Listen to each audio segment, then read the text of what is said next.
Enhorabuena para todas y todos. Les doy la bienvenida a Vidas. Mi nombre es Aisa García. En Twitter me encuentra como @IsaTelesur y los invito a que me acompañen durante la próxima media hora. Hoy les saludo desde una de las galerías del Fondo Nacional para el Fomento de las Artesanías, conocido como el FONAR. Se ubica dentro del Complejo Cultural de Los Pinos y aunque ya conozco otras instalaciones similares, lo que ves aquí no te deja de sorprender. Empezando porque te permite recorrer en un solo lugar lo más variado, colorido y hermoso de la artesanía mexicana. Y desde aquí les propongo echar un vistazo a las novedades culturales de la semana. En España, la exposición Dalí Cibernético se activó para mostrar una experiencia única en formato escenográfico y tecnológico, que incluye realidad virtual, 3D, realidad aumentada y la mayor exposición de cuadros del artista catalán Salvador Dalí en forma digital. Los espectadores disfrutaron de 160 obras del artista en contacto con la realidad virtual a través de un recorrido de 90 minutos con más de 2.000 metros cuadrados. El viaje inmersivo por la mente de Salvador Dalí es un portal interdimensional de artes digitales ubicado en el Ideal de Barcelona, donde el público encontró impresionantes proyecciones, instalaciones interactivas, hologramas, realidad virtual, inteligencia artificial y animaciones que permiten descubrir cómo la genialidad del artista es el resultado de un pensamiento abierto y ambicioso, provocador y científico. Dalí Cibernético tiene una perspectiva completamente nueva, inmersiva en la tecnología, el universo paralelo, la física cuántica, la cuarta dimensión y la geometría sagrada del ADN, interpretados por el artista a través de sus obras. Salvador Dalí fue pionero en la utilización de herramientas digitales para crear sus obras. Su predilección por la tecnología le llevó a trabajar con los primeros ordenadores y las primeras máquinas de pensar para ir más allá de los límites de la realidad que nos envuelve.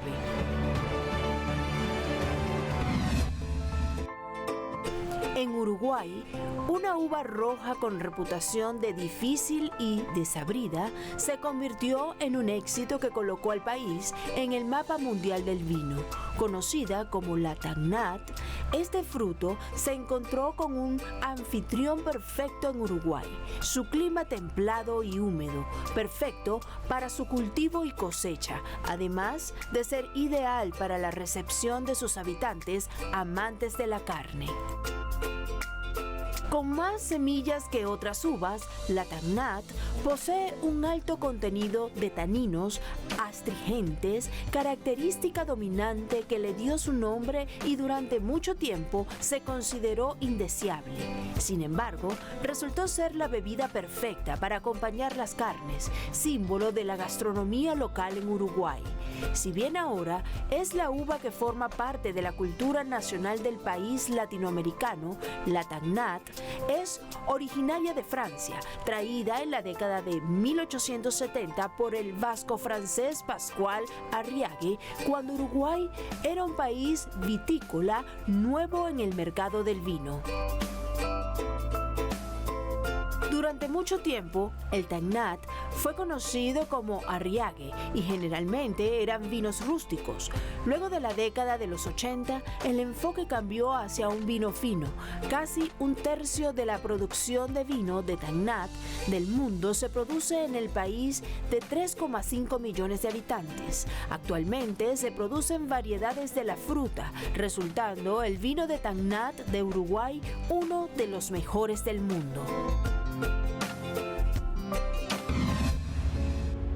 Leonardo di Serpiero da Vinci nació el 15 de abril de 1452 en la villa toscana de Vinci. Italia era entonces un mosaico de ciudades como Florencia y pequeñas repúblicas como Venecia, pobladas de feudos, bajo el poder de los príncipes o el papa.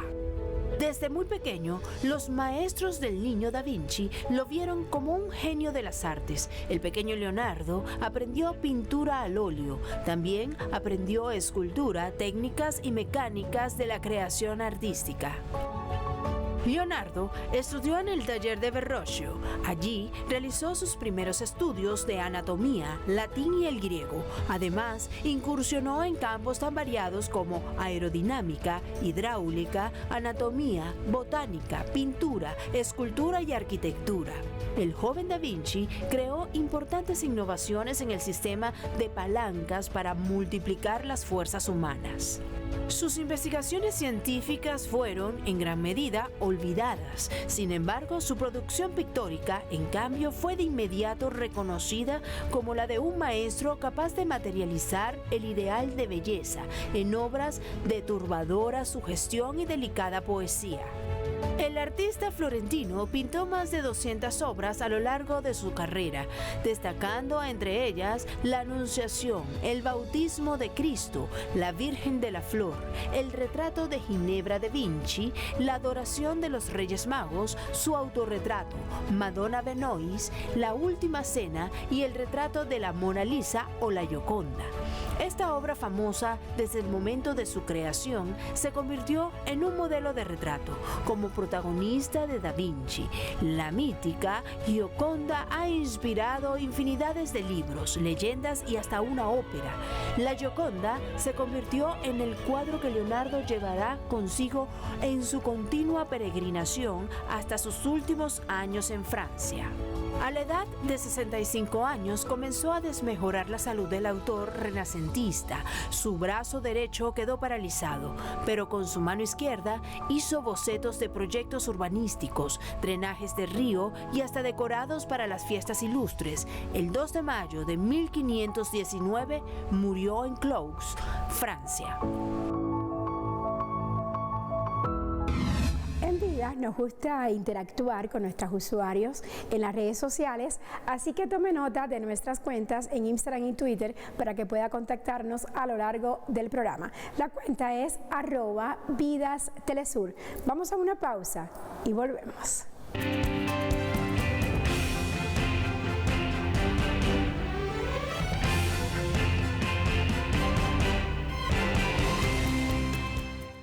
Estamos de regreso en Vidas y bueno, esta vez para hablarles de la poesía del siglo XX cuyos representantes hasta el día de hoy nos siguen conmoviendo. Es el caso de César Vallejo, un poeta peruano que marcó su época con la poesía. Vamos a conocer un poco más de su vida y obra en la siguiente historia.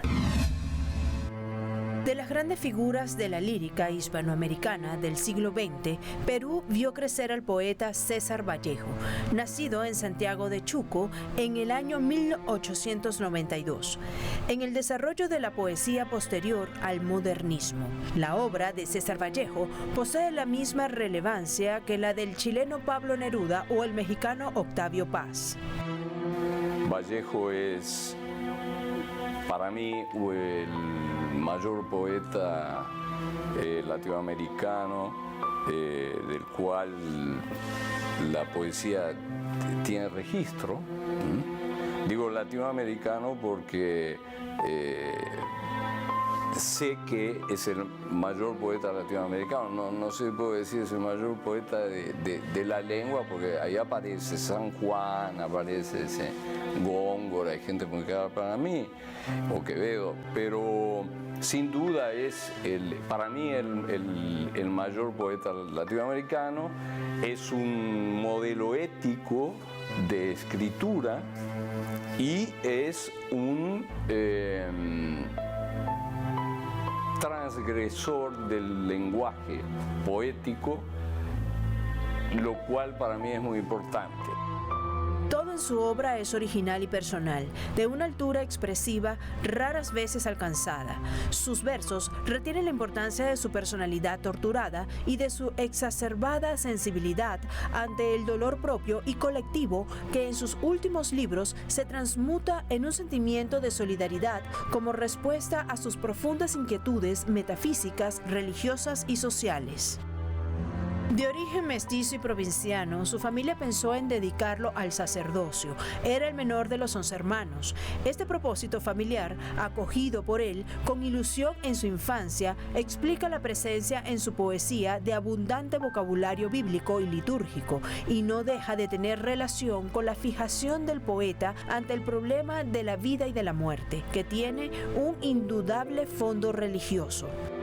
Es un poeta y al mismo tiempo es muchos poetas, porque sus libros, su forma de trabajar ha ido modificándose con el tiempo, como es casi imprescindible para alguien que escriba de verdad. En 1918, César Vallejo publicó su primer poemario, Los Heraldos Negros, en el que son patentes las influencias modernistas, sobre todo de Rubén Darío y de Julio Herrera y Racing. En 1923, tras publicar las estampas y cuentos de Escalas, melografiadas y la novela corta Fabla Salvaje, César Vallejo marchó a París, donde conoció a Juan Gris y Vicente Huidobro. Fundó la revista favorable París Poemas en 1926 y más tarde, en 1934, se casó con Georgette Philippard.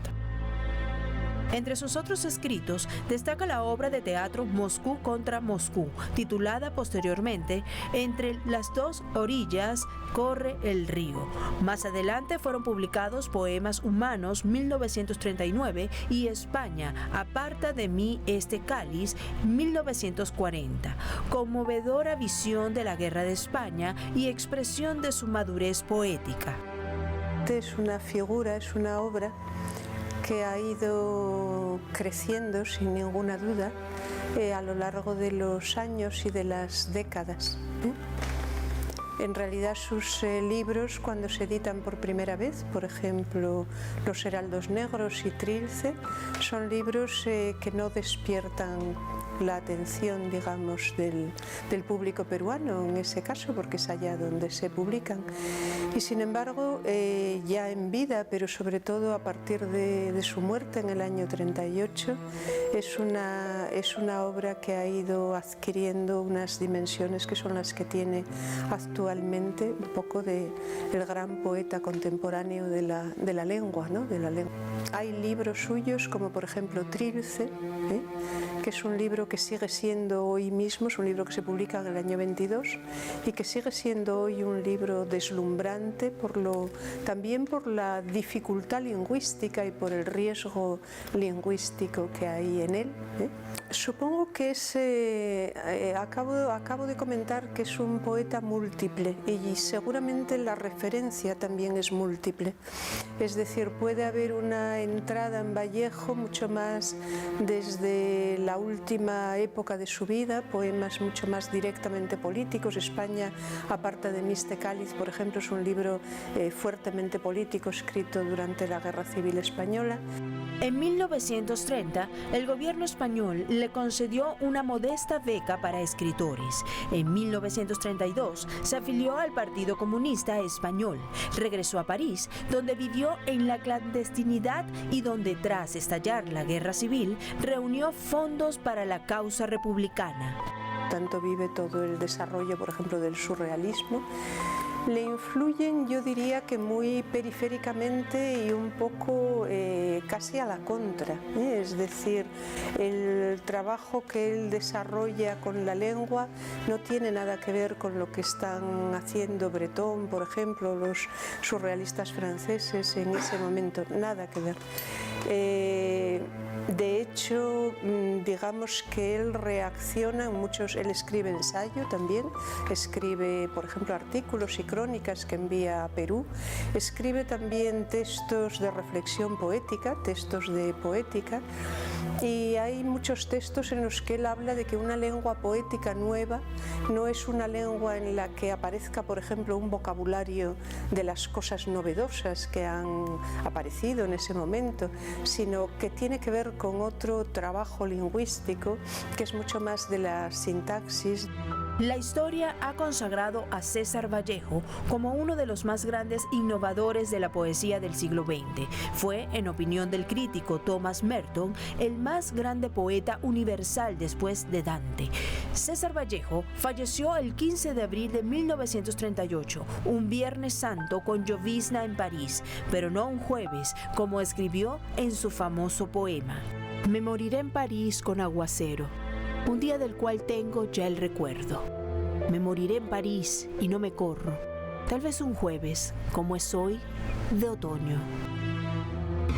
Desde esa galería del FONAR y este espacio dedicado a los niños, les propongo hacer una segunda pausa en Vidas. Al regreso hablaremos sobre el cubismo. Ya volvemos.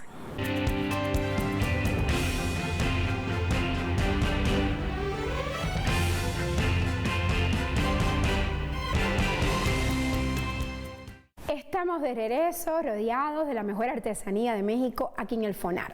Y en este ambiente colorido, hoy recordamos al gran Pablo Picasso, pintor, escultor y representante del mundo de las artes plásticas y uno de los más notables exponentes del movimiento artístico conocido como cubismo, que fue tendencia que dio pie a otras también vanguardistas de la Europa del siglo XX. Conozcamos más sobre él en la siguiente historia. En tiempos remotos, la pintura debía permanecer fiel a la realidad.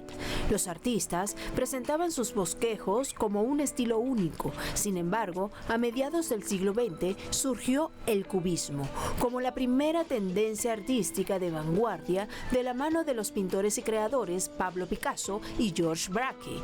En 1907, el movimiento artístico se consideró como precursor de la abstracción y la subjetividad. La corriente cubista estableció por primera vez en la historia una auténtica disidencia con el arte occidental, la cual se basaba en una copia plasmada de la naturaleza y la belleza idealizada, por lo que la ruptura de este paradigma ocasionó un gran escándalo, sobre todo entre los más conservadores. Para Picasso, el cubismo representaba la realidad mediante el empleo dominante de elementos geométricos como resultado del análisis de los objetos, no como se ven, sino como han sido concebidos por la mente de quien los reconstruye en sus formas simétricas esenciales. Las características del cubismo parten, como toda transformación, de un proceso histórico con implicaciones políticas, económicas, culturales y artísticas. En el cubismo, el análisis visual y los elementos plásticos tienen el protagonismo. Por ello, no se sienten obligados a representar temas trascendentales, sino que la cotidianidad se volvió una causa de inspiración para Picasso y Braque. Fue en 1906 cuando Pablo Picasso entra en contacto con influencias estéticas y comienza a valorar la teoría del pintor francés post-impresionista, los relieves del arte ibérico de Felipe Osuna, el arte africano y la contemplación de colores vivos.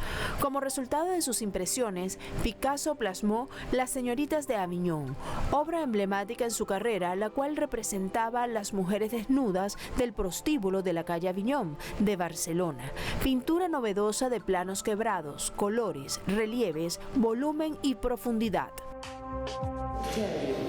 Well, I think the interesting thing about Picasso with his colour is during the blue period, when it was very melancholy and it was very sad, it was tones of one colour. But then in the late period, or where we are now in this room, is used a lot of colour. So colour was very reliant on, I think, where he lived in the south of France, sunshine, optimism. So I think some periods were quite sad. But towards the end of his life, the colour was there, a lot of colour. It was nice. El crítico francés Louis Baudelaire fue quien añadió el término fauvismo y cubismo al analizar las obras de Picasso y Braque en una exhibición en el Salón de Otoño, París, en 1908, como resultado del análisis y la síntesis de las obras al poseer formas de cubo, elementos geométricos, planos luminosos y transparente definidos. Picasso y Braque concibieron el cubismo como una creación innovadora con adaptaciones abstraídas y tridimensional, la cual pasó por distintas etapas. Entre cubismo cestanesco, cubismo analítico, caracterizado por el uso de líneas y figuras geométricas entrecruzadas como forma de collage, y cubismo sintético, el cual se especializó por el uso de materiales diversos adosados sobre el lienzo. A sus pinturas añadieron materiales como cinta, partituras musicales, recortes de imprenta y otros, como un agregado de valor dimensional. Because particularly in the collage phase, once they introduced real material artifacts into the picture, like newspaper clippings and trompe-l'oeil wallpapers, that this game of what is real and what is fake, of truth and falsehood, and of what is original and what is a copy, all come into play. It's serious fun. La repercusión del cubismo fue inmediata. La inspiración por cubificar los objetos en las pinturas fue todo un arte que se vio asociado a un movimiento vanguardista y a la moda, práctica que rompió con los estigmas de la pintura tradicional, tanto que se define muy bien del arte occidental, ya que no se trata de visualizar una motivación visual, sino que el arte cubista permite relacionarse con la obra. Los expertos definen sus obras como pinturas que suelen llevar al espectador a una reflexión intelectual.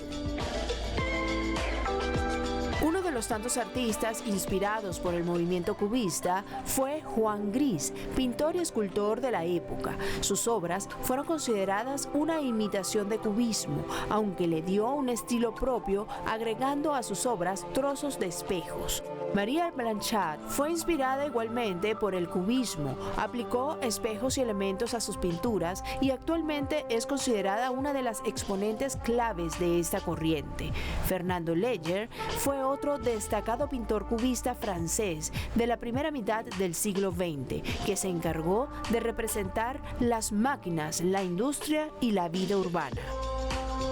A 50 años de conmemorarse este 8 de abril, el fallecimiento del célebre Pablo Picasso, sus obras siguen siendo de preferencias e inspiración para miles de espectadores y para las nuevas generaciones. Inspirado por el cubismo de Picasso y Braque, Andrés Valencia, un niño mexicano de 11 años, se convirtió en el artista más joven en exponer en Art Miami, la feria contemporánea más importante del siglo XXI. En la actualidad, muchos son los artistas jóvenes que se inspiran por el cubismo y han logrado ser reconocidos por sus lienzos, inspirados en el aún vigente movimiento cubista de Picasso y Braque. Y nos despedimos desde la nueva tienda de FONAR que está en el Complejo Cultural Los Pinos. La invitación sigue en pie y es para que nos envíe sus comentarios y sugerencias a nuestra cuenta de Instagram y Twitter, que es @vidastelesur. Hoy les dejo con el tema Mala de la banda mexicana La Garfield. Disfrútenla conmigo. Para mientras, les recuerdo que tenemos una cita en 7 días. ¡Chao! Por las noches y la vida le viene igual. Anda sola y se mueve por los rincones negros de la ciudad, para que nadie pueda verla. Ella dice que a todo su amor lo han dejado ya muy acostumbrado a olvidarlo sin explicación.